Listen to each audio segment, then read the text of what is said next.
Hi, and welcome to Abacus Learning Institute's course on Exam FM. I think that a natural place to start this course is with the study of an accumulation function. So let me talk about accumulation functions.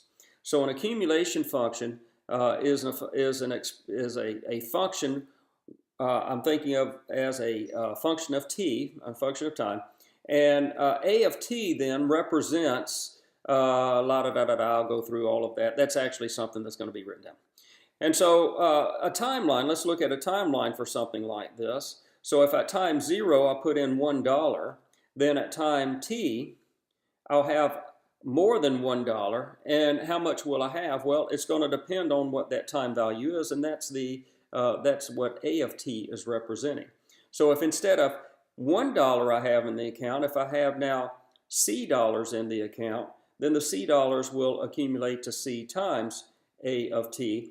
And the actuarial notation we're going to use for that is a capital A of t, and that's going to be called an amount function. So we have an accumulation function and an amount function.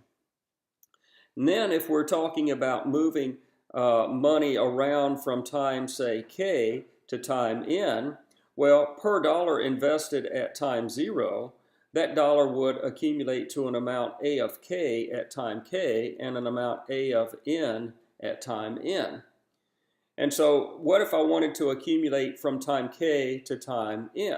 Well, I'd have the accumulation factor from time k. So if I had X dollars at time k and I want to know, well, what's the equivalent Y value, or what's the equivalent Y dollar amount at time n, what I'll find is that the amount Y will be the amount X times the ratio with A of k in the denominator and A of n in the numerator.